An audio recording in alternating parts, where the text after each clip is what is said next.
Hola mis hermanos y hermanas en la fe. Si han llegado hasta aquí es porque también sienten en su corazón un amor especial por nuestra querida Madre, quien intercede por nosotros e incluso ante la adversidad y la incomprensión, sigue siendo nuestra protectora y consoladora. Hoy les traigo otra historia de compasión que les conmoverá. Pero primero, dejen un comentario diciéndonos desde dónde... Esto de aquí no es más que piedra muerta, gritaba Ricardo Morales en el megáfono, rodeando la estatua de la Virgen con otros 9 expastores. Pura idolatría. Las manos apuntaban, los versículos resonaban por el zócalo. Habíamos venido para demostrar que teníamos razón. 10 hombres, 28 años de ministerio sumados, armados con cámaras y una convicción inquebrantable. Fue entonces cuando Camilo se detuvo a media frase. ¿Están viendo esto? Su voz tembló. El agua de la fuente no era brisa, no había viento. El movimiento tenía un propósito, como si algo respondiera al desafío. Los celulares temblaban en nuestras manos, no de frío. Y lo que sucedió en los siguientes 7 minutos destruiría cada certeza que llevábamos. Hermanos y hermanas, ¿acaso pueden ustedes imaginar lo que puede hacer que 10 pastores lo dejen todo y se conviertan? Denle like y prepárense, porque la historia que estoy a punto de contar desafía todo lo que conocemos como lógico y racional. Nosotros no estábamos allí por casualidad. Llevábamos una misión, un propósito que ardía en nuestros corazones. Probar, de una vez por todas, que la devoción católica a la Virgen María no era más que pura idolatría. Veníamos preparados, empuñando megáfonos que resonarían con nuestras convicciones, cámaras para documentar cada momento y una confianza que parecía inquebrantable. Formamos un círculo alrededor de una antigua estatua de la Virgen, una imagen de piedra y fe que había sido testigo del paso del tiempo por más de un siglo. Lo que parecía ser solo una protesta más, un capítulo más en la larga historia de los conflictos religiosos, estaba a punto de transformarse en un evento que nadie, absolutamente nadie, podría haber previsto. Con las voces amplificadas, gritábamos versículos, gesticulábamos con fervor y lanzábamos palabras duras contra lo que considerábamos un ídolo de piedra. Pero fue exactamente en ese momento de confrontación que algo extraordinario, casi imperceptible al principio, comenzó a suceder. No vino del cielo, ni de nuestras palabras, vino de abajo, justo debajo de nuestros pies. En la fuente serena que abrazaba la base de la estatua, un fenómeno absolutamente inexplicable comenzó a tomar forma. Y antes de que les revele exactamente lo que pasó en esa agua, necesito hacer una pequeña pausa. Quiero saber hasta dónde está llegando esta historia. Si ustedes me acompañan desde la Ciudad de México, Guadalajara, Monterrey, o tal vez desde Los Ángeles, Chicago, o de cualquier otro rincón del planeta, dejen en los comentarios su ciudad. Su participación es fundamental.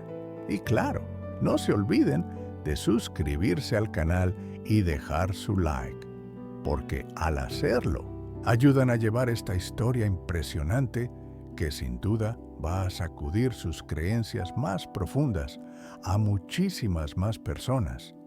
Imaginen la escena, hermanos y hermanas. El agua, que segundos antes era un espejo inmóvil reflejando el cielo, comenzó a ondular de una forma completamente antinatural. No era la brisa, pues no había viento. No eran vibraciones del suelo.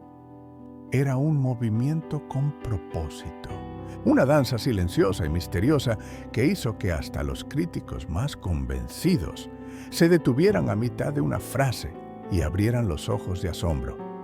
Las manos que sostenían los celulares comenzaron a temblar, no de frío, sino de espanto, y las imágenes capturadas en ese instante, temblorosas y crudas, no tardaron en explotar en las redes sociales, esparciéndose con la velocidad de un incendio incontrolable. Esta es la historia real y documentada de cómo 10 hombres salieron de sus casas con la misión inflexible de destruir una creencia, pero regresaron a casa completamente transformados. Ellos fueron confrontados por algo que rasgó el velo de la realidad, desafiando cada pilar de conocimiento que poseían sobre la fe, la ciencia y la propia naturaleza de lo inexplicable. Hermanos y hermanas, no es un secreto que vivimos en una era de polarización, donde la fe y la razón son frecuentemente vistas como ejércitos enemigos en un campo de batalla ideológico. De un lado, encontramos a millones que defienden la devoción a María como un pilar sagrado de la tradición católica. Del otro, grupos igualmente fervorosos que ven en esa misma práctica una peligrosa forma de idolatría. Pero entiendan, lo que les traigo aquí no es solo un capítulo más de este eterno conflicto. Este es un relato documentado que nos obliga a hacernos preguntas incómodas sobre lo que sucede cuando el muro de nuestras certezas absolutas es violentamente sacudido por lo inexplicable. ¿Y quiénes eran los 10 protagonistas en el centro de este huracán? Aquí es donde la historia se vuelve aún más poderosa. Ellos no eran laicos o novatos en la fe. Al contrario, todos ellos tenían algo en común: un pasado profundamente enraizado en el ministerio evangélico. Estamos hablando de hombres que fueron pastores por años, algunos por décadas enteras. Hombres que conocían las escrituras de Génesis a Apocalipsis, que subieron a púlpitos para predicar a miles de fieles y que dedicaron la totalidad de sus vidas a un llamado que, para ellos, era la única verdad. Sin embargo, algo profundo y transformador los arrancó de sus púlpitos, y ese algo dio origen a una misión casi febril, una cruzada intelectual para exponer lo que ellos llegaron a ver como graves desviaciones doctrinales en la Iglesia Católica. El epicentro de todo, la ciudad donde esta historia se desarrolló, fue Puebla, hermanos y hermanas, un histórico municipio en el corazón de México, con raíces católicas tan antiguas como sus volcanes y la devoción a María, un hilo inseparable de su ADN cultural. Hermanos y hermanas, imaginen conmigo esa escena. El Zócalo de Puebla, nuestro Zócalo, un lugar que ha sido testigo de tantas generaciones, guardaba en su centro una fuente ornamental, el pedestal de la imponente estatua de la Virgen de la Inmaculada Concepción, una silenciosa guardiana que, desde 1890, parecía velar por nuestra Angelópolis. Nadie, absolutamente nadie, podría haber imaginado que ese sábado por la mañana, bañado por un sol generoso y con la aparente normalidad de cualquier otro día, se convertiría en el escenario de uno de los eventos más controversos y, para muchísimos, inexplicables, jamás capturados en video. Lo digo con el corazón en la mano, hermanos. Lo que pasó allí, bajo la mirada de esa Virgen, sigue alimentando debates acalorados, inspirando investigaciones y, sobre todo, provocando cambios sísmicos en la vida de cada alma que estuvo cerca.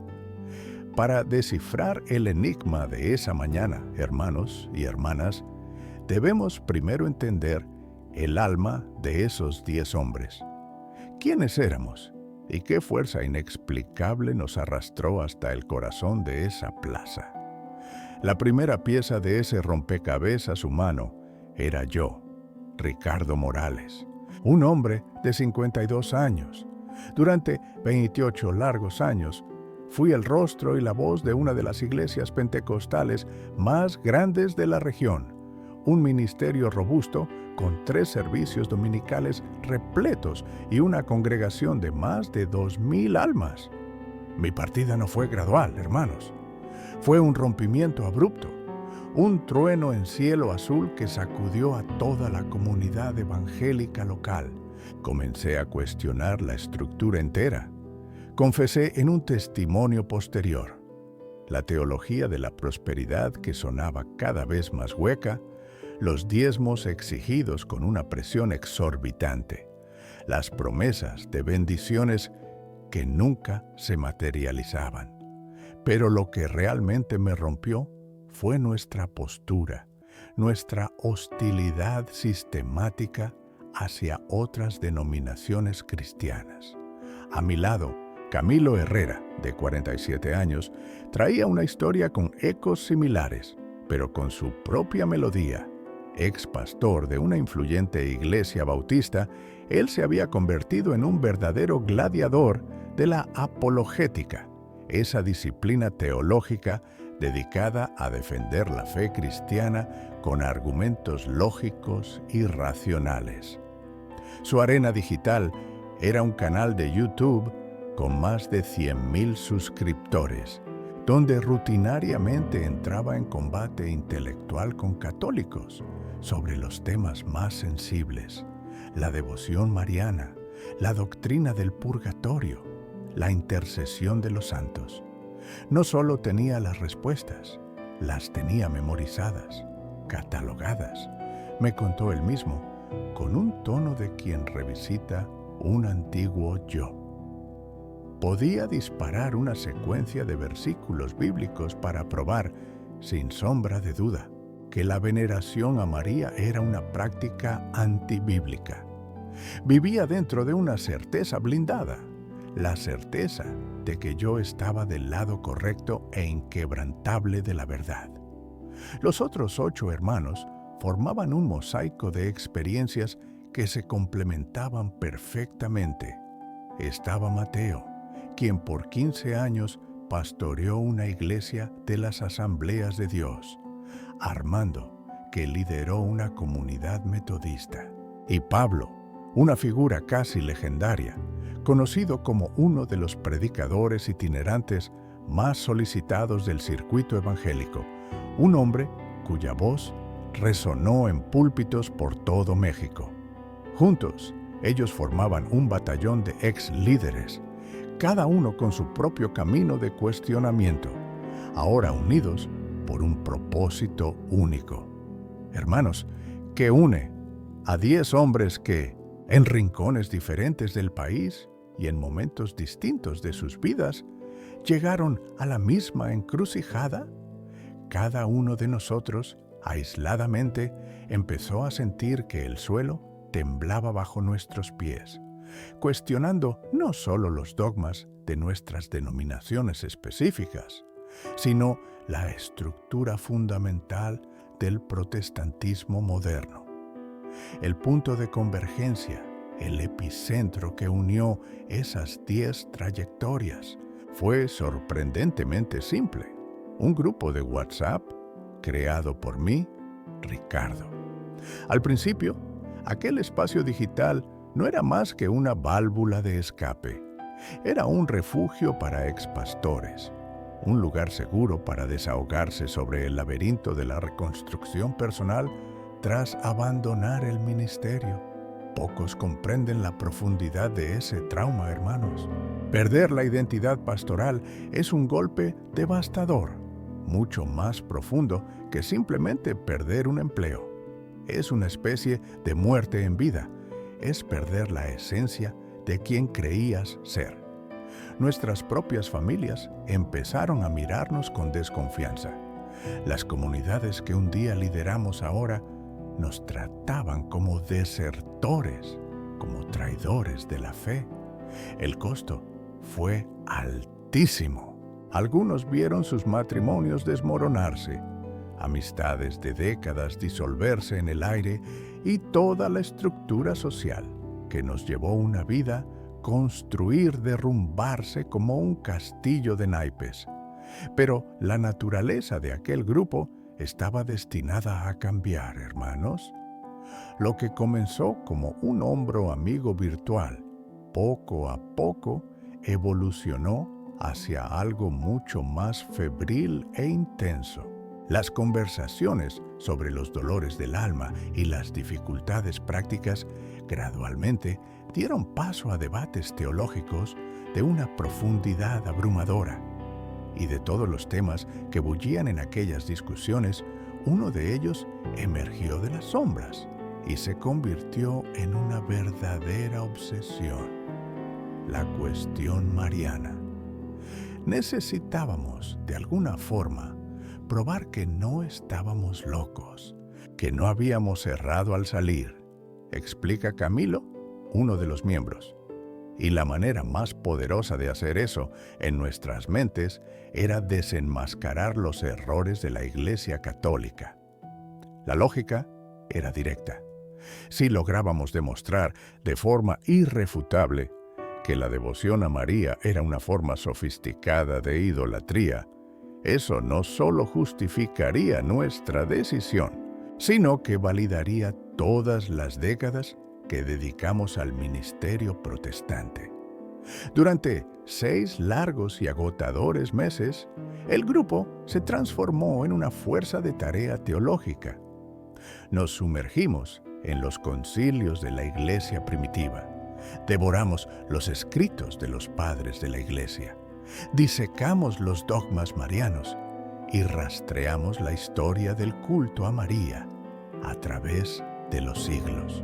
Leímos absolutamente todo lo que encontramos, buscando tanto en fuentes católicas como protestantes.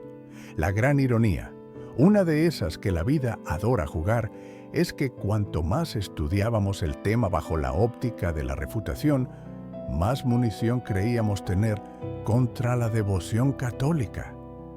La chispa que encendería el plan surgió en el silencio de una madrugada, en la pantalla fría de un celular. Alguien en el grupo lanzó la idea: ¿y si hiciéramos una manifestación? Algo público, visual, que forzara a la gente a pensar, algo que pudiera viralizarse. La propuesta inicial era osada, quizás frente a una gran catedral metropolitana.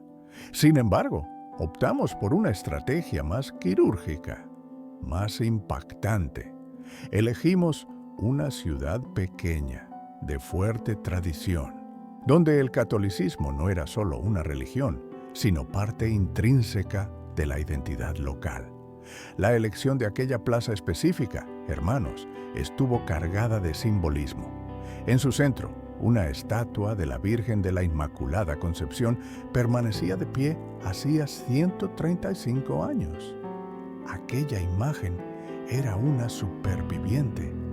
Había resistido a reformas urbanas, a incontables cambios políticos e incluso a un fervoroso intento de remoción en la década de 1970. Para la población de Puebla, de esa ciudad, no se trataba de un mero pedazo de piedra esculpida. Era un marco de su identidad, un testamento de su historia, el símbolo de una fe compartida que atravesaba generaciones. Aquella mañana de sábado, el aire aún estaba fresco cuando los 10 hombres llegaron. Eran alrededor de las 8 cuando estacionaron sus vans en una calle adyacente a la plaza principal, moviéndose con una precisión ensayada. De dentro de los vehículos descargaron sus armas de palabras, pancartas cuidadosamente preparadas con frases de impacto como «María nos salva», «Solo Jesús es mediador» e «Idolatría disfrazada de devoción». Nuestro arsenal era modesto, pero la estrategia meticulosamente planeada. Sobre una pequeña mesa plegable reposaban folletos informativos. En nuestras manos, megáfonos esperaban para amplificar el mensaje, y como centinelas digitales, varios celulares estaban posicionados en ángulos estratégicos, listos para registrar cada segundo. El plan, en su esencia, era brutalmente simple. Primero, rodear la estatua. Luego, iniciar una predicación pública, articulando con claridad los motivos por los cuales la devoción mariana sería, según nuestras creencias, una afrenta a la Biblia. El acto final sería el golpe de teatro, un gesto simbólico y poderoso, donde cubriríamos la imagen con un gran paño negro, mientras orábamos por la liberación de esa ciudad, que considerábamos esclavizada por la idolatría. La fuente que abrazaba la estatua operaba a su ritmo normal aquella mañana. Era una estructura circular imponente, de casi 5 metros de diámetro. El agua, impulsada por pequeños tubos en su borde, brotaba y fluía en un movimiento suave e hipnótico hacia el centro, para luego ser recirculada. En aquel momento, el agua estaba tan cristalina que se volvía un espejo líquido, reflejando a la perfección el azul profundo del cielo de esa mañana de invierno. El único sonido que rompía el silencio era el murmullo constante del agua. Nos posicionamos en puntos calculados alrededor de la fuente. Recuerda, Ricardo, su memoria aún vívida. Yo sería el portavoz principal, la punta de lanza de aquella operación espiritual. Los otros darían soporte, complementando con testimonios personales y citas bíblicas de impacto. Todo estaba rigurosamente cronometrado. La ventana de oportunidad sería de exactos 40 minutos de manifestación. Sin embargo, hermanos y hermanas, había una variable poderosa que no podíamos controlar: el corazón de la ciudad. Lo que jamás esperábamos era la velocidad y la intensidad de la reacción de la población local. En cuestión de minutos, lo que era un acto planeado en un espacio vacío comenzó a atraer la atención. Una ola humana comenzó a agruparse. Primero, surgieron las miradas curiosas de los comerciantes que, al abrir sus tiendas, se toparon con la escena inusual. Después llegaron los vecinos que, en su rutina matinal, cruzaban la plaza y se detenían, intrigados. En poco tiempo, ya había más de 100 personas en el lugar, y ese número crecía exponencialmente a cada instante. La plaza, antes serena, ahora pulsaba con una energía hostil. La tensión en el aire se volvió casi palpable.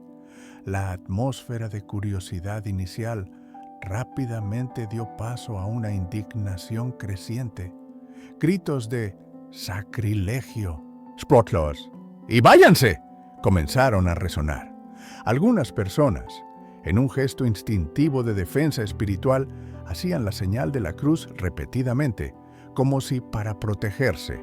Un grupo de señoras, con una fe inquebrantable, comenzó a rezar el rosario en voz alta, sus voces uniéndose para crear una especie de barricada sonora, una contrapredicación que intentaba desesperadamente ahogar la profanación que sentían estar presenciando. Fue en ese instante exacto, en el epicentro de aquella tormenta creciente, que Ricardo tomó el megáfono. El sonido agudo y electrónico rasgó el aire y la voz de Ricardo Morales resonó por la plaza, rompiendo definitivamente la paz de aquella histórica ciudad. Hermanos y hermanas, proyectó su voz con la firmeza de quien está acostumbrado a captar la atención. Hemos venido aquí hoy no con odio, sino con un profundo amor por la verdad. Su voz portaba ese timbre pastoral inconfundible, moldeado por décadas de experiencia en el púlpito. Durante años fui pastor evangélico. Prediqué el evangelio, bauticé a cientos de personas, celebré matrimonios y oficié funerales. Pero hoy estoy aquí frente a ustedes como un expastor que aún ama a Jesucristo más que a nada. Hizo una pausa dramática, recorriendo a la multitud con la mirada. Y es exactamente por este inmenso amor que necesito decirles la verdad. Ustedes están siendo engañados. La frase cayó como una bomba. La multitud reaccionó con una explosión de sentimientos, una mezcla caótica de pura indignación y una curiosidad mórbida que les impedía marcharse. Los abucheos se intensificaron, pero paradójicamente otros se acercaron queriendo escuchar mejor lo que aquel hombre tenía que decir. Un ejército de lentes digitales se alzó, con decenas de celulares ahora apuntando a la escena, todos grabando. En la era de las redes sociales, aquel enfrentamiento tenía todo el potencial para volverse viral en pocas horas. Al lado de Ricardo, como un escudero silencioso, estaba Camilo Herrera, sosteniendo una Biblia grande y visiblemente gastada, manteniéndola abierta como si fuera al mismo tiempo su arma y su escudo. El movimiento fue preciso, coordinado, casi marcial. Los otros 8 hombres se dispersaron alrededor de la fuente, formando una barrera humana que aislaba la estatua de María del resto de la plaza. Era una formación ensayada, una demostración de fuerza y propósito que silenció los murmullos matutinos. En el centro de todo estaba Ricardo. «Miren bien esta estatua». Su voz resonó, amplificada, mientras su brazo se extendía dramáticamente, el dedo apuntando como una lanza hacia la imagen de la Virgen. ¿Cuántos de ustedes aquí presentes no se han arrodillado ya ante este pedazo de piedra? ¿Cuántos no han encendido sus velas, derramado sus lágrimas, hecho sus peticiones y orado a este ídolo? Hizo una pausa, dejando que el peso de sus palabras se asentara sobre la multitud que empezaba a formarse. Pero les hago una pregunta crucial. ¿Dónde en toda la Biblia encuentran respaldo para esto? Fue la señal perfecta. Camilo, posicionado del otro lado del círculo, alzó su propio megáfono y su voz se unió a la de Ricardo, creando un dúo de acusación. Éxodo, capítulo 20, versículo 4. Bramó: «No te harás imagen, ni ninguna semejanza de lo que esté arriba en el cielo». El mensaje era inequívoco, un golpe teológico directo. Está claro, hermanos míos, Dios mismo prohíbe expresamente la adoración de cualquier imagen. Fue entonces que una figura inesperada rompió la barrera invisible del miedo y el asombro. Una anciana, que más tarde todos conocerían como Doña Elena, de 78 años, avanzó con pasos lentos, pero firmes. Su voz, aunque temblorosa por la edad, llevaba el peso de una fe inquebrantable, una fuerza que logró silenciar incluso los megáfonos por un instante. Ustedes no saben de lo que están hablando», dijo ella, mirándolos a los ojos. «No adoramos la estatua, eso es ignorancia. Adoramos a Dios. María es nuestra madre, nuestra intercesora. Ella es el puente que nos lleva a Jesús, no el destino final». Ricardo, sin embargo, estaba preparado para esa objeción exacta. Era el jaque mate que guardaba bajo la manga.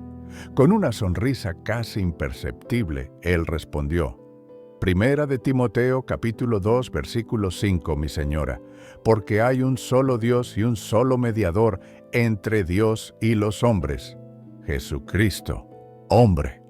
Bajó el megáfono, hablándole directamente a ella. No necesitamos de María, no necesitamos intercesores.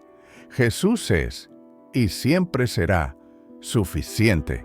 La discusión teológica, antes un sermón unilateral, ahora hervía en el corazón de la plaza. Más y más personas se unían, atraídas por la controversia. La multitud, que ahora superaba las 200 almas, se dividía. En respuesta a los versículos gritados, algunos fieles comenzaron a rezar el rosario en voz alta, creando una onda sonora que competía directamente con los megáfonos. Santa María, Madre de Dios, ruega por nosotros pecadores. Viendo que el debate se estancaba, Armando, uno de los otros ex-pastores, decidió elevar el nivel de la provocación a un punto de ruptura. Se acercó peligrosamente al borde de la fuente, extendió la mano sobre el agua estancada y declaró en un tono que mezclaba desprecio y desafío: «Pues bien, pruébenlo ahora. Si María tiene algún poder, si existe una pizca de divinidad en esta piedra, que haya una señal, que esta agua se transforme, que algo, cualquier cosa suceda». Él rió. «Pero todos sabemos que nada va a pasar, porque María está muerta y enterrada, y esta estatua es solo piedra sin vida». El desafío fue recibido con un rugido de indignación colectiva. Varias personas gritaron que aquello era una blasfemia intolerable. Un hombre más exaltado intentó avanzar agresivamente hacia Armando, pero fue contenido por otros a su alrededor, evitando que la tensión verbal se volviera física. Eran aproximadamente las 8:47 de la mañana cuando lo imposible comenzó a suceder. Al principio, nadie lo notó. La primera en darse cuenta no estaba en medio del tumulto, sino al margen de él. Era una adolescente llamada Liliana, quien, fascinada por el caos, filmaba absolutamente todo con su celular. Su encuadre era perfecto, posicionado en un ángulo que capturaba tanto la furia de los manifestantes como la serenidad inmóvil de la fuente. Y fue a través de la pequeña pantalla de su aparato que ella vio la primera señal. En esa grabación, hermanos y hermanas, que más tarde sería analizada cuadro por expertos, hay un punto de quiebre, un instante preciso, como congelado en el tiempo, donde la realidad comenzó a desdibujarse y el agua, un elemento tan conocido, empezó a comportarse de una manera completamente anómala. «Miren el agua». La voz de Liliana atravesó el aire, un grito agudo de alarma. Pero su aviso: «¡Ay, hermanos!», fue una gota en un océano de ruido, instantáneamente devorado por el fervor de la multitud y el sonido distorsionado de los megáfonos. Nadie escuchó. Nadie nos escuchó. Hasta ese momento, el agua en la fuente central del Zócalo cumplía su papel predecible. Fluía hacia el centro, obedeciendo a la gravedad y al ciclo mecánico del sistema de recirculación. Pero algo cambió, hermanos. De repente, la corriente dócil dio paso a un patrón circular, deliberado. No era la turbulencia caótica de agua agitada por un viento fuerte, era un movimiento preciso, uniforme, casi coreografiado, como si una cuchara colosal e invisible estuviera orquestando esa danza líquida. Poco a poco, hermanos y hermanas, la anomalía comenzó a contagiar la percepción colectiva. Primero, un dedo que señalaba, luego otro. Las conversaciones paralelas fueron muriendo, las oraciones flaqueando en los labios de los fieles. El extraño ballet acuático se convirtió en un imán para todas las miradas, y hasta nuestro hermano Ricardo, en pleno clímax de su predicación inflamada, hizo una pausa. Él sintió el vacío. Nadie lo escuchaba ya. La atención de cientos de personas estaba ahora cautiva, fija en la fuente. Lo que era solo un movimiento circular comenzó a cobrar fuerza, a intensificarse con una velocidad asombrosa. El agua se aceleró, formando un suave e hipnótico vórtice justo en el corazón de la fuente, a los pies de la estatua de piedra de la Inmaculada Concepción. Y entonces, hermanos, llegó el detalle que transformaría el asombro en un shock absoluto. Pequeñas gotas de agua, como perlas líquidas, empezaron a desprenderse de la superficie y a subir. Flotaban hacia arriba, desafiando abiertamente la ley más fundamental de la física, creando el espectáculo surreal de una fuente invertida. ¿Qué está pasando?, murmuró Camilo, su voz desprovista de autoridad. El megáfono, antes un símbolo de nuestro poder, se le resbaló de la mano y cayó al suelo con un golpe sordo y olvidado. Más cerca del epicentro de aquel fenómeno, nuestro hermano Pablo, uno de los ex pastores, actuó por puro instinto. Dio un paso al frente, su cuerpo moviéndose como si fuera atraído por una fuerza invisible. Extendió la mano temblorosa en un intento desesperado por tocar aquella agua ascendente, por confirmar con el tacto lo que sus ojos se negaban a aceptar. «No es posible», susurró para sí mismo, la frase cargada con el peso de una vida de certezas que creíamos inquebrantables. Esto no es físicamente posible. Un silencio profundo y pesado, hermanos y hermanas, descendió sobre el zócalo. La multitud, antes un organismo ruidoso, ahora estaba paralizada, una colección de estatuas de carne y hueso. El único sonido era el murmullo de la propia agua en su movimiento imposible y el suave crujido de las hojas en los árboles, ajenos al milagro o a la aberración que se desarrollaba abajo. Mateo, cuya mente había sido moldeada por la lógica de la ingeniería antes de rendirse a la fe, intentaba desesperadamente encontrar un refugio en la razón. «Debe ser el sistema de bombeo», pensaba, un mantra silencioso, un defecto mecánico, alguna falla catastrófica que creaba presión irregular. Pero cuanto más observaba, más su explicación racional se desintegraba. El patrón era demasiado complejo, demasiado preciso para ser un simple defecto. Las gotas que subían no flotaban al azar, tejían dibujos efímeros en el aire. Algunos juraban ver formas geométricas perfectas. Otros, con los ojos llenos de lágrimas, afirmaban distinguir símbolos sagrados. El video de Liliana, grabado con una claridad impresionante, capturó cada detalle.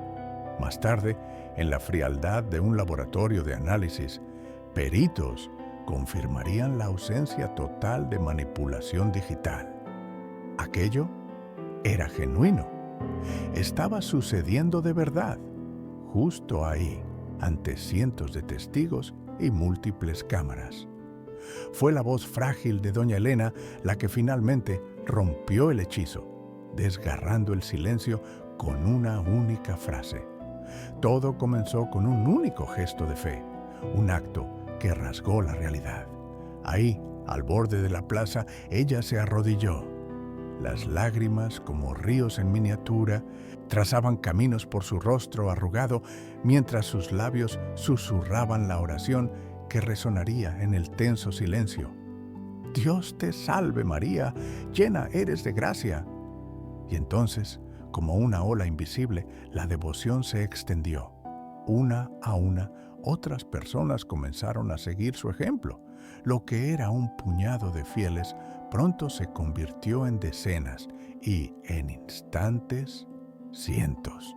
La plaza entera se transformó en un vasto mar de cuerpos arrodillados, un océano de cabezas inclinadas, todos los ojos fijos en la fuente y en la estatua, cada boca murmurando oraciones en un unísono creciente. En medio de esta marea de fe, solo 10 hombres permanecían de pie. Los 10 ex pastores, congelados como estatuas de sal alrededor de la fuente, parecían completamente incapaces de procesar el espectáculo que se desarrollaba ante ellos. Sus rostros eran máscaras de pura incredulidad. Ricardo Morales agarraba el megáfono con una fuerza tan descomunal que las articulaciones de sus dedos se tornaron blancas, un testimonio mudo de su control desvaneciéndose. A su lado, Camilo Herrera abría y cerraba la Biblia en un gesto mecánico y repetitivo, como si hojeara las páginas sagradas en una búsqueda desesperada por una explicación, por un versículo que pudiera dar sentido a aquella locura. Y Armando, el hombre cuya voz había lanzado el desafío, quien se mofó del agua, estaba ahora pálido como un fantasma. Sus piernas temblaban de forma visible e incontrolable. Yo no pedí esto, balbuceaba para sí repetidamente. Solo era una provocación, yo no esperaba esto. El fenómeno, que más tarde sería bautizado como los 7 minutos de lo imposible, duró exactamente 7 minutos, una duración precisa e inexplicable, confirmada por las decenas de videos grabados. 7 minutos de pura herejía contra las leyes de la física. 7 minutos en que el agua, en un acto de rebeldía contra la gravedad, subía en gotas iridiscentes en vez de caer. 7 minutos en que patrones complejos e imposibles, mandalas líquidas, se formaban y se deshacían en la superficie de la fuente. Y entonces, con la misma súbita e inexplicable precisión con que comenzó, todo se detuvo. El agua retomó su flujo normal. Las gotas volvieron a obedecer la gravedad y el vórtice sobrenatural se deshizo en un instante. Era como si alguien, en un plano invisible, hubiera simplemente apagado un interruptor. La física había sido restaurada, pero algo fundamental en el aire, en el alma de cada persona allí, había cambiado para siempre. Todos lo sentían. Los momentos que le siguieron fueron de un caos absoluto y catártico. La plaza, que había quedado sumida en un silencio reverente durante el evento inexplicable, estalló. El sonido de cientos de conversaciones simultáneas, gritos de asombro, llantos de emoción y oraciones en voz alta llenó el aire. Doña Elena seguía de rodillas, ahora el epicentro de un círculo de otras señoras que rezaban el rosario con un fervor renovado, casi febril. Algunas personas corrían a sus casas en busca de velas, flores y más rosarios, transformando la plaza en un santuario improvisado. Otras, con las manos aún temblorosas, tomaban sus celulares y comenzaban a enviar los videos al mundo, con leyendas que intentaban capturar lo imposible. Milagro en vivo en nuestra ciudad. Y Nuestra Señora responde al desafío de los pastores. Los 10 hombres, antes manifestantes confiados, ahora parecían náufragos, aferrados a los restos de sus propias certezas. Eran islas de incredulidad en un océano de fe abrumadora, desesperados por algo sólido en que apoyarse. Ricardo fue el primero en intentar romper el estupor. «Gente», llamó a los otros 9, su voz ahora un hilo, casi tragada por el ruido de la multitud, el megáfono olvidado en su mano. «Necesitamos salir de aquí, ahora». Pero sus palabras se perdieron. Camilo estaba sentado en el borde de la fuente, la Biblia aún abierta en su regazo, pero sus ojos estaban vidriosos, fijos en el agua que ahora fluía con una normalidad casi ofensiva. Miró el agua, luego al cielo y después a sus compañeros paralizados. Sus labios se movieron y una única palabra escapó, cargada con el peso de un universo que acababa de derrumbarse. ¿Cómo? ¿Cómo? ¿Cómo es posible esto? Siseó, la voz un hilo tembloroso que apenas rompía el silencio aturdido que se había instalado en su grupo. «Vamos a discutir esto bien lejos de aquí», insistió Ricardo, cuya mente pragmática ya había tomado el control. Sus movimientos eran bruscos, casi desesperados, mientras comenzaba a recoger las pancartas que habían traído como armas de su convicción. Hermanos y hermanas, un pánico silencioso empezó a apoderarse de nuestro grupo. Los demás, moviéndose como autómatas, con el shock aún paralizando sus pensamientos, comenzaron a recoger el material.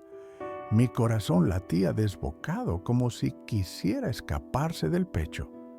Pero la huida no sería una tarea sencilla. Lo sentía en cada fibra de mi ser.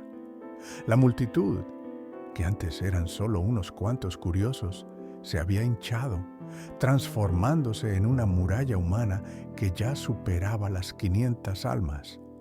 Era imposible no sentir su mirada sobre nosotros, y una parte significativa de esa muralla no tenía la menor intención de permitir que los que habíamos provocado todo simplemente desapareciéramos. Un grupo de hombres, sólidos e inmóviles, bloqueó la única salida. Sentí cómo el aire se volvía denso. No había agresividad explícita en sus gestos, solo una firmeza inquebrantable que me heló la sangre. «Ustedes vinieron aquí a desafiar a Nuestra Señora», declaró un hombre alto de unos 40, cuya imponente presencia lo destacaba. Más tarde, hermanos, sabríamos que era Juan, el respetado dueño de una panadería local. Su voz resonó por la plaza, y ella respondió. Hizo una pausa, dejando que el peso de aquellas palabras se asentara en mi pecho. No pueden simplemente irse como si absolutamente nada hubiera pasado. «Nosotros no hicimos nada malo», replicó Pablo, su voz sonando más a la defensiva de lo que seguramente pretendía. Fue solo el agua. Seguro hay una explicación científica para esto». ¿Explicación científica? Una mujer más joven, con el celular aún levantado como una antorcha, dio un paso al frente. Era Liliana, la adolescente que había grabado todo, hermanos. Grabé cada segundo. Esa agua subió. El agua no sube, Señor. El agua no dibuja patrones como esos. Sus ojos barrieron nuestro grupo. «Ustedes vieron exactamente lo mismo que yo vi». Fue en ese exacto momento de creciente tensión, hermanos, que una figura cruzó la multitud. Como si las aguas se abrieran, la gente dio paso al padre Alonso, el párroco de la iglesia parroquial. Sentí un rayo de esperanza, diminuto, pero presente. A sus 65 años, con cabellos completamente blancos y un aura de serenidad que parecía emanar de él, su simple presencia impuso un orden instantáneo al caos inminente. Fue un milagro diferente, pero igual de impactante. «Por favor, cálmense, por favor». Levantó las manos y el murmullo de la multitud disminuyó hasta convertirse en un silencio expectante.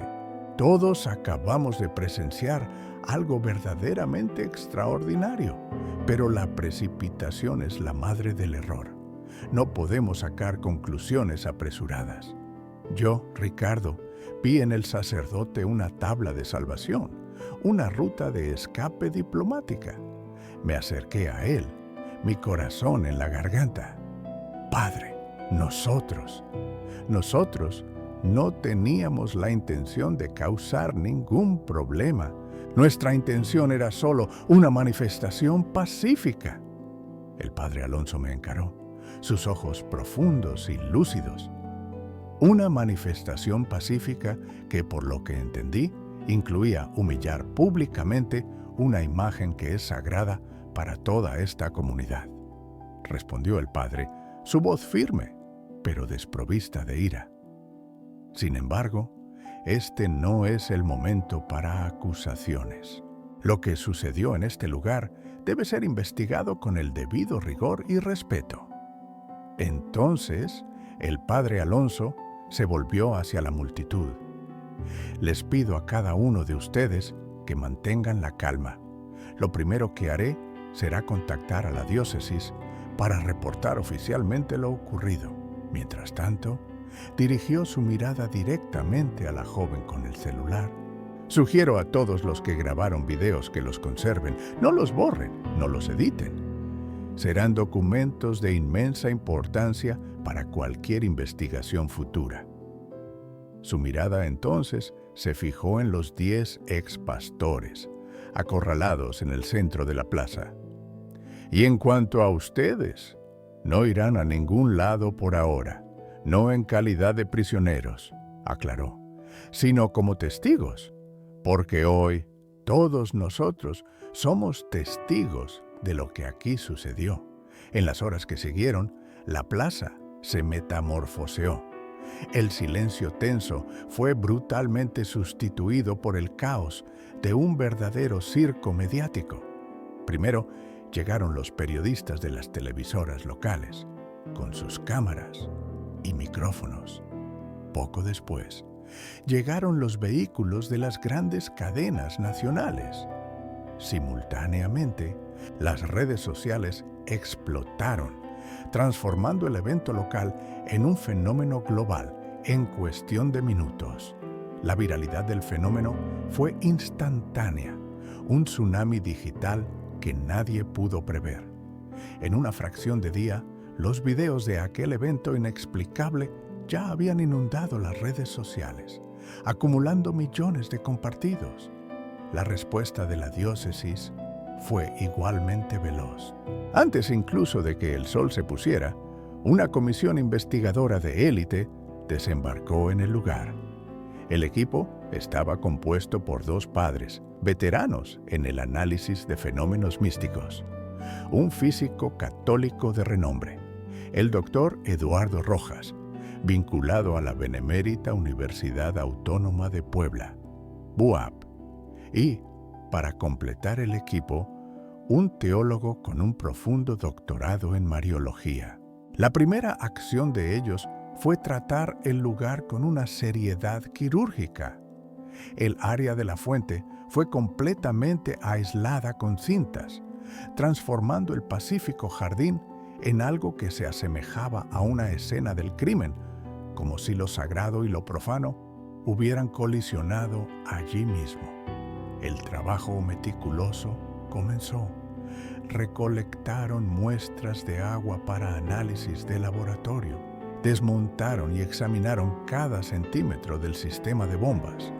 Midieron campos electromagnéticos, variaciones de temperatura, niveles de humedad. Cualquier variable, por insignificante que pareciera, que pudiera ofrecer una explicación racional para lo que las cámaras registraron.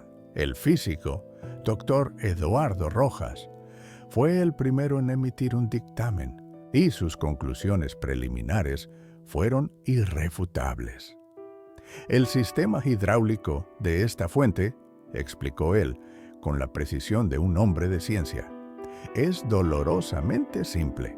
Se trata de una bomba de recirculación básica, sin ningún mecanismo capaz de generar los patrones complejos que vimos en los videos. Hizo una pausa enfatizando el punto crucial. Además, la cuestión del agua subiendo, desafiando la gravedad de esa forma. No existe absolutamente nada aquí, ninguna pieza de ingeniería que pueda producir tal efecto. Mientras la ciencia buscaba respuestas en la materia, la investigación del alma ocurría a puertas cerradas. Hermanos y hermanas, los 10 ex-pastores fuimos conducidos a la casa parroquial, donde seríamos entrevistados individualmente. Ricardo fue el primero en sentarse frente al padre Alonso, con una pequeña grabadora sobre la mesa entre ellos, capturando el tenso silencio. ¿Puede usted describir, con sus propias palabras lo que presenció? Preguntó el padre con voz tranquila. La voz de Ricardo se le atoró un instante. Un abismo se abrió dentro de él, hermanos y hermanas, lo juro. Durante toda su vida como pastor, había sido un soldado en la primera línea contra exactamente este tipo de evento. Había enseñado con fervor que los milagros católicos eran fraudes, que las apariciones marianas no eran más que trucos bien elaborados o, en el mejor de los casos, histeria colectiva. Señales y prodigios fuera de su estricto contexto evangélico eran, en su predicación, obras del engaño. Pero la memoria de lo que había presenciado era vívida, innegable.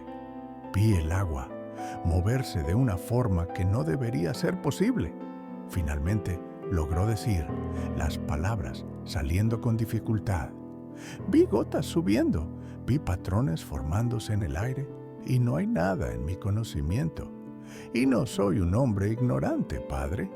Mi vida ha sido dedicada al estudio. No hay nada que pueda explicar lo que vi. ¿Cree usted que fue un milagro? La pregunta del padre Alonso fue directa. Yo ya no sé qué creo ahora, admitió Ricardo, hermanos, y su voz se rompió.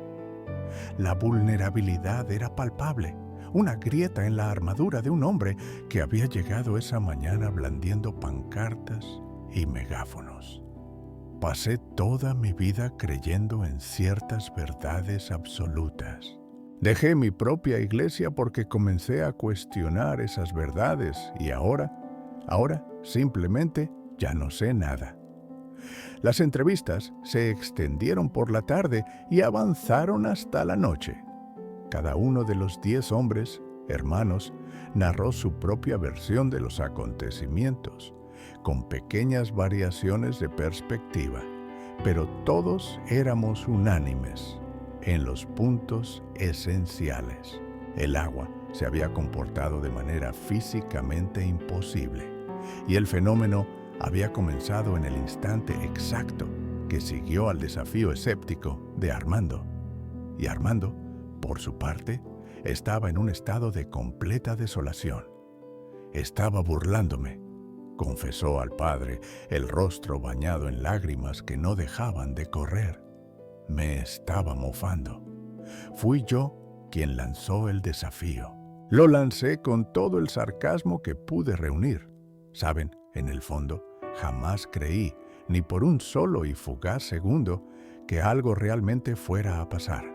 Pero entonces, en aquel tenso silencio, algo de hecho ocurrió, concluyó el padre Alonso, con una serenidad que contrastaba violentamente con nuestra agitación, hermanos, con el caos que llevábamos por dentro. ¿Qué significa esto? Escuché a Armando preguntar, hermanos, y su voz, que antes era tan firme y convincente, ahora no era más que un hilo tembloroso, quebrado por la incredulidad. Yo dediqué 15 años de mi vida a enseñar, a convencer a la gente de que fenómenos como este son imposibles, que todo no es más que una superstición católica arcaica.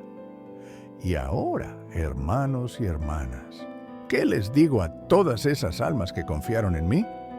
El padre Alonso no nos ofreció una respuesta fácil, hermanos, porque simplemente no existía. Él solo suspiró, un sonido pesado de sabiduría y resignación. La verdad rara vez es conveniente, mi hijo, dijo, y tiene la mala costumbre de no encajar en nuestras pequeñas y bien ordenadas cajas teológicas. Pero, hermanos, la historia no se resumía a lo que sucedía entre esas paredes. Afuera, en el mismísimo Zócalo de Puebla, otro tipo de transformación estaba en marcha. Cientos de personas, tal vez más, decidieron permanecer en la plaza durante toda la noche, convirtiendo el lugar en un santuario a cielo abierto. Rezaban con fervor, entonaban cánticos suaves y mantenían velas encendidas, cuyas llamas danzaban en la oscuridad, creando un mar de luz temblorosa. La atmósfera, hermanos y hermanas, se había transmutado por completo. Lo que había comenzado como una mañana de confrontación ruidosa y hostil, ahora se había convertido en una celebración silenciosa, casi reverente. En medio de aquella vigilia, una figura se destacaba, hermanos. Era Liliana, la adolescente cuyo video había, por suerte o por un designio divino, capturado los ángulos más nítidos de aquel fenómeno. Ahora, ella era el centro de atención, rodeada de micrófonos y cámaras de múltiples canales de noticias. Yo solo estaba filmando porque el conflicto me pareció interesante, explicaba Liliana pacientemente por 10ª vez, con una voz que, por su juventud, era aún más impactante. Nunca, en mis sueños más locos, esperé capturar aquello. ¿Editaste el video de alguna forma? ¿Hubo alguna manipulación? Insistían los reporteros, buscando la falla, la trampa, la explicación mundana. Hermanos. No, respondía ella, con una sinceridad desarmante, con una pureza que me conmovía, hermanos. Yo ni siquiera sabría cómo editar un video profesionalmente. Es solo la grabación en bruto de mi celular. Y no fui la única. Cientos de otras personas grabaron también. Todos los videos mostraban exactamente lo mismo. Y era la más pura verdad, hermanos. A medida que más y más videos inundaban el Internet, viniendo de diferentes ángulos, grabados en distintos dispositivos, con calidades diversas, la narrativa de un fraude coordinado se desmoronaba ante nuestros ojos. Quedaba dolorosamente claro que algo genuino e inexplicable había ocurrido en aquella fuente. Los días que siguieron al fenómeno de la fuente, como se le conoció, fueron de una transformación profunda, hermanos y hermanas. El impacto no se limitó a nosotros, los 10 ex pastores en crisis, sino que se extendió por toda nuestra amada Puebla y, gradualmente, alcanzó a personas alrededor del mundo que seguían la historia por las redes sociales. La diócesis, actuando con la cautela exigida por los rigurosos protocolos de la Iglesia Católica para la investigación de posibles milagros, formó una comisión de especialistas aún mayor. Llegaron peritos en hidráulica, físicos especializados en dinámica de fluidos, ingenieros estructurales, teólogos de renombre y, crucialmente, un grupo de escépticos profesionales, personas cuya carrera se basaba en desenmascarar falsas alegaciones sobrenaturales.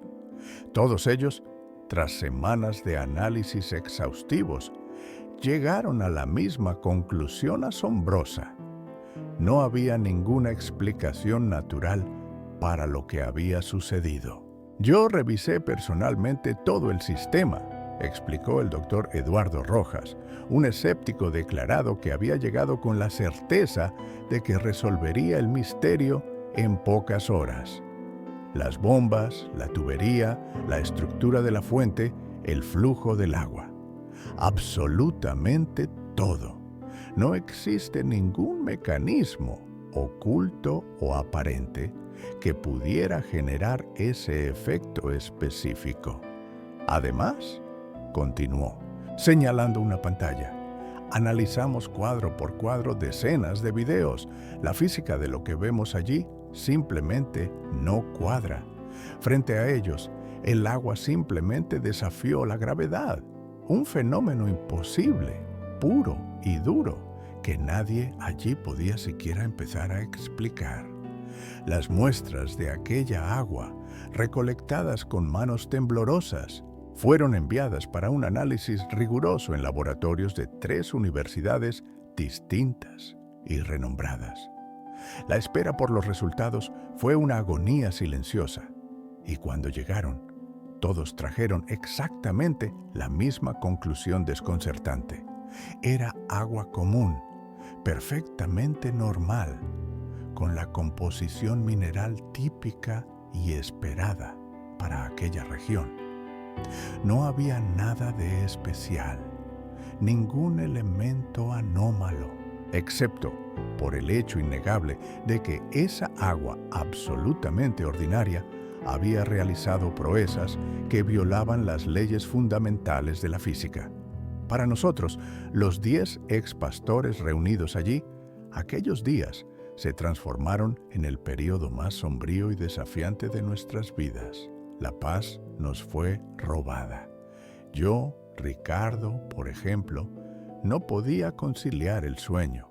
Pasaba las largas noches vagando por los pasillos de la casa parroquial que nos albergaba, un fantasma acechado por preguntas que sacudían los cimientos de todo lo que una vez defendí como verdad absoluta. Si esto fue real, le confesaba a Camilo durante las conversaciones susurradas que se extendían hasta el amanecer. Entonces, ¿qué más estaba mal en todo lo que enseñé? ¿Por cuántos años guié a rebaños enteros por un camino que quizás no era el único? ¿Cuántas certezas vendí que ahora se deshacen en polvo? Camilo Herrera, el brillante apologista que siempre tenía todas las respuestas en la punta de la lengua, ahora veía sus defensas teológicas, antes tan sólidas, desmoronándose como un castillo de arena. Yo tenía argumentos contra absolutamente todo, admitió con la voz embargada, contra la transubstanciación, el purgatorio, la intercesión de los santos, la veneración a María. Yo podía acorralar a cualquier católico en un debate, vencerlo con lógica y una avalancha de versículos bíblicos. Pero lo que sucedió aquí, para eso no existe argumento, no hay refutación. Lo vi con mis propios ojos. Armando, aquel que había lanzado el desafío original, se sumergió en una crisis existencial profunda y silenciosa. Apenas hablaba, convirtiéndose en una sombra de sí mismo. Pasaba horas y horas sentado en la capilla de la casa parroquial, la mirada fija en la imagen serena de María sobre el altar. Fue allí donde el padre Alonso lo encontró una noche. ¿Puedo sentarme?, preguntó el padre con delicadeza.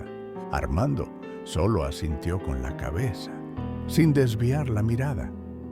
No necesitas tener todas las respuestas de inmediato, continuó el padre con una voz tranquila. A veces, el propio misterio es la respuesta. Dios no nos debe explicaciones que nuestras mentes finitas puedan procesar por completo. Pero lastimé a tanta gente, respondió Armando, la voz ronca por el desuso y el dolor.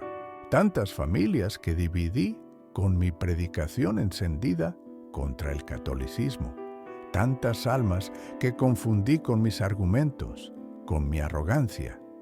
Y ahora, sugirió el padre, tienes la oportunidad de ayudar a esas mismas personas, no predicando en contra o a favor de algo, sino compartiendo con honestidad tu jornada.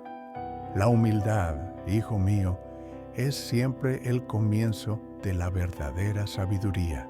Mateo, el hombre con formación en ingeniería, enfrentaba una crisis de otra naturaleza, una crisis de la razón. Yo construí toda mi fe sobre el cimiento de la racionalidad, explicó él a Pablo, gesticulando como si dibujara un plano en el aire. Yo era el pastor que probaba cómo la ciencia y la fe podían caminar de la mano, cómo una complementaba a la otra. Pero ahora presencié algo que la ciencia no puede, de ninguna manera, explicar. Y simplemente No sé cómo procesar esta fractura en mi realidad. Tal vez, Pablo respondió, con una lentitud que parecía medir el peso de cada palabra. Tal vez esto simplemente signifique que existe más misterio en el universo de lo que nuestra ciencia, en su etapa actual, logra siquiera mapear. Hizo una pausa, mirando hacia el horizonte. No se trata de decir que la ciencia está equivocada. Lejos de eso. La cuestión es que su regla es todavía demasiado corta para medir la inmensidad de todo lo que existe. Y entonces, al quinto día después del evento, cuando una rutina inquieta comenzaba a instalarse, sucedió algo que nadie podría haber previsto. Una onda de choque silenciosa, pero mucho más poderosa. Ricardo Morales, uno de los pastores más vocales del grupo, solicitó una reunión privada y urgente con el padre Alonso.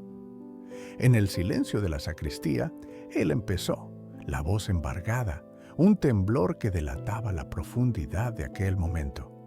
Padre, necesito saber. Quisiera entender el proceso, el camino para la conversión al catolicismo. Los ojos del padre Alonso se abrieron, no con incredulidad, sino con genuina y cautelosa sorpresa. Veía a un hombre en encrucijada existencial. Hijo mío, ¿tiene absoluta certeza? No hay necesidad de tomar decisiones precipitadas, movidas por la emoción de un evento tan extraordinario. No es precipitado, padre, insistió Ricardo, la convicción solidificando su voz. Meses atrás, antes de pisar esta ciudad, yo ya estaba inmerso en la historia de la iglesia primitiva. Mis razones para dejar mi denominación evangélica fueron más profundas que meras discordancias administrativas. Empecé a cuestionar la base misma, los pilares del protestantismo. Lo que ocurrió aquí, en este zócalo, fue solo la confirmación visible de algo que mi corazón ya susurraba hace mucho. Esa fue la primera grieta en la represa. Los días siguientes, uno a uno, otros 6 de los 9 pastores restantes buscaron al padre con peticiones similares. No fue decisión de grupo, un movimiento coordinado. Fue sucesión de jornadas individuales, de crisis de conciencia personales y dolorosas. Cada uno cargaba sus propias razones, su singular senda de dudas y descubrimientos. Camilo, por su parte, eligió el más público de los confesionarios, su propio canal de YouTube. Con rostro visiblemente abatido, pero con inédita firmeza en la voz, se dirigió a su audiencia de miles. Durante años, usé esta plataforma para atacar a la Iglesia Católica, con vehemencia. Hoy, la uso para hacer una retractación pública. Me equivoqué. No sobre todo, admito, pero me equivoqué sobre lo esencial, sobre lo suficiente. Vi algo que mi conciencia no me permite negar y, más importante, en los últimos tiempos estudié historia y teología con una profundidad que nunca tuve y percibí que mis propias bases teológicas eran mucho más frágiles de lo que orgullosamente proclamaba. Sin embargo, 3 de los ex pastores eligieron un camino distinto, una tercera vía. No se convirtieron al catolicismo, pero la idea de regresar a sus antiguas denominaciones se volvió imposible. Pablo, el portavoz de ese pequeño grupo, explicó la decisión con conmovedora serenidad. Lo que presencié me quebró, me humilló, me mostró inequívocamente que no tengo todas las respuestas. Mi jornada, ahora, es otra. Es una búsqueda silenciosa, un tiempo de estudio profundo, de oración sin etiquetas. No estoy listo, y quizás nunca lo esté, para comprometerme con ninguna estructura eclesiástica específica.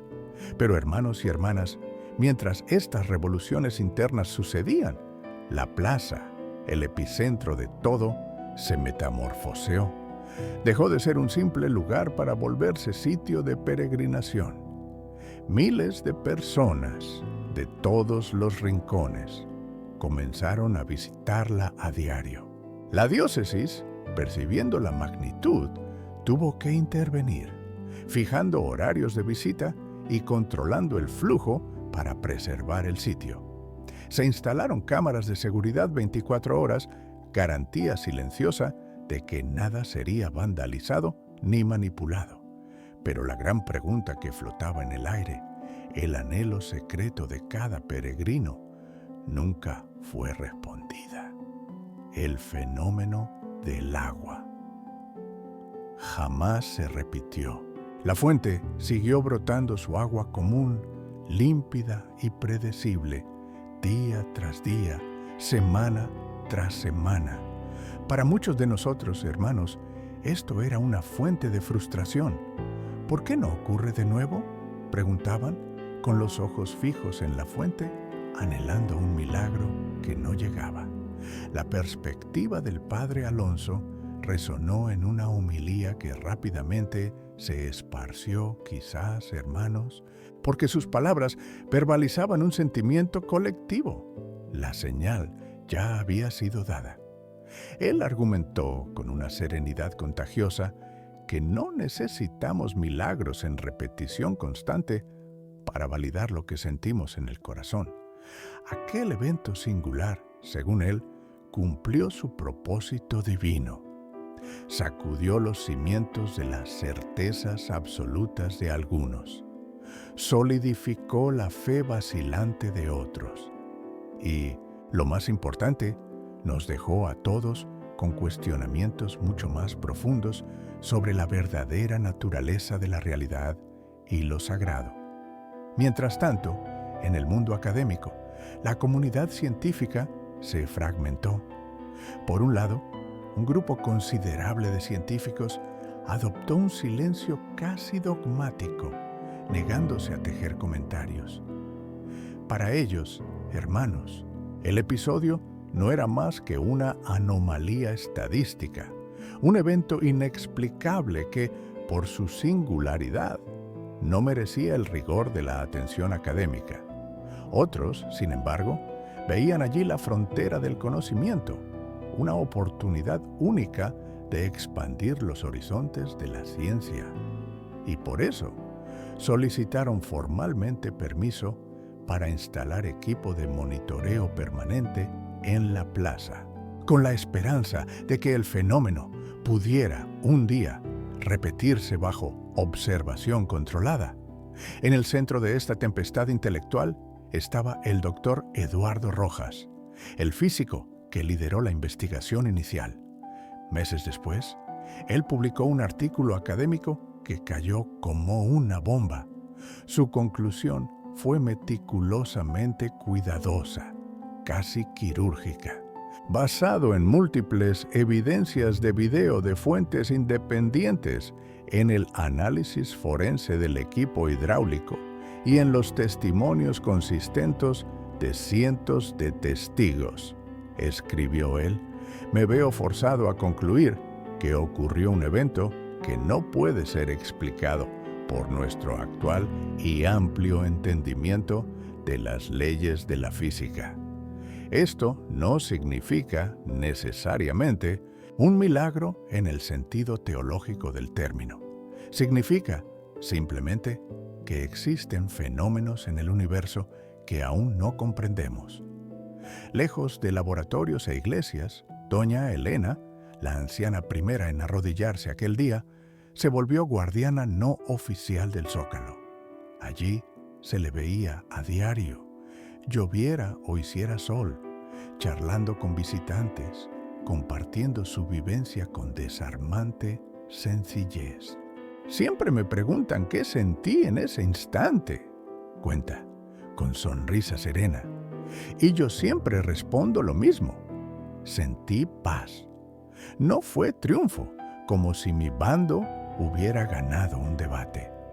Fue solo paz profunda, La sensación abrumadora de que hay algo infinitamente mayor que nuestras teologías, mayor que nuestros argumentos. Liliana, la adolescente cuyo video amateur capturó los mejores y más nítidos ángulos del fenómeno, vio su vida transformada por la fama instantánea. De pronto, universidades de prestigio ofrecían becas integrales, programas de televisión disputaban su presencia y documentaristas insistían en narrar su historia. Sin embargo, mantuvo una postura increíblemente centrada. Solo estuve en el lugar y momento adecuados. Repetía en cada entrevista, casi como un mantra. No hice nada especial, solo mantuve mi cámara firme. Lo extraordinario fue lo que sucedió ante mis ojos, no quien filmó. Exactamente 6 meses después del evento, los 7 pastores que públicamente renunciaron a sus congregaciones para convertirse al catolicismo participaron en una ceremonia formal de recepción en la iglesia matriz. Fue un momento de emoción palpable, transmitido en vivo por internet a miles de espectadores. Un capítulo final y poderoso en la jornada de fe que aquel día inexplicable había iniciado. Ricardo, ahora despojado de sus antiguos títulos y siendo solo un miembro laico de la iglesia, ofreció un testimonio que resonó con punzante sinceridad. Mi presencia aquí, comenzó con voz firme, no es resultado de un evento espectacular, no se resume a un milagro. Mi jornada hasta este punto ha sido un camino largo, a menudo solitario y doloroso. Una inmersión profunda en cuestionamientos que me quitaron el sueño. Fue en ese estudio exhaustivo que me topé con una verdad ineludible: los fundamentos históricos y teológicos de la Iglesia Católica, que por tanto tiempo había ignorado por completo, o peor aún, distorsionado para encajar en mis propias convicciones. Hizo una pausa, dejando que el peso de sus palabras se asentara. Aquello que todos presenciaron en esa plaza fue simplemente la pieza final, la última pieza de un intrincado rompecabezas que yo, con gran esfuerzo, venía armando en silencio por meses. Y cuando encajó, la imagen completa se reveló. Por eso, no vengo con la arrogancia de quien tiene todas las respuestas. Al contrario, vengo con la humildad de quien está listo para finalmente aprender. Desde entonces, hermanos y hermanas, el legado de aquel día no ha parado de crecer. La historia de los 10 ex pastores y del fenómeno que desafió toda lógica en aquel zócalo se hizo una semilla que sigue germinando, provocando debates encendidos, reflexiones profundas y conversiones inesperadas. De un lado, hay quienes ven el evento como prueba irrefutable, la firma divina manifestada por María, señal clara para los que tienen ojos para ver. Del otro, un grupo que se aferra al escepticismo prudente, cautela intelectual que aguarda explicaciones científicas que, quién sabe, jamás llegarán a descifrar el misterio. Pero hay un punto, hermanos, donde creyentes y escépticos convergen: el impacto arrollador e innegable que aquel día provocó en la vida de cada persona. 10 hombres salieron de sus casas esa mañana blindados por certezas que parecían de acero. Regresaron al anochecer completamente transformados, no por una nueva certeza, sino por la semilla de una duda poderosa, la duda saludable, como se le empezó a llamar. Esa que no corroe la fe, sino que la purifica, quebrando el orgullo y abriendo las compuertas del alma al misterio inmensamente más grande que nosotros. Hoy, la fuente sigue ahí, en el mismo lugar. El agua brota con la misma normalidad de siempre, indiferente a su breve momento de fama, pero su entorno fue permanentemente alterado. Ahora es un altar a cielo abierto, constantemente rodeado por velas que ondean, flores frescas y el susurro de oraciones. Dejó de ser mero ornamento urbano para convertirse en un símbolo. Uno que no representa la victoria de una denominación sobre otra, sino de algo infinitamente más profundo y universal. Se volvió un recordatorio físico de la asombrosa posibilidad de que, de hecho, hay mucho más entre el cielo y la tierra de lo que nuestras vanas filosofías osan soñar. Y quizás, al final de cuentas, hermanos y hermanas, el verdadero milagro no fue el espectáculo visible, no el agua que, por 7 minutos inexplicables, desafió las leyes de la gravedad. El milagro real, el más duradero y transformador, fue lo que ocurrió por dentro. Los corazones endurecidos por el orgullo se vieron forzados a la humildad. Las mentes, antes cerradas con 7 llaves en sus propias doctrinas, fueron abiertas de par en par a lo nuevo. Fue la lección grabada en el alma de cada uno, que la verdadera búsqueda de la verdad exige valentía inmensa. La valentía de cuestionarlo todo, incluso nuestras creencias más antiguas y fundamentales. Sí, el agua de la fuente eventualmente regresó a su curso normal. Pero para aquellos 10 hombres y para todos los que fuimos testigos, hermanos y hermanas, nada, absolutamente nada, fue como antes.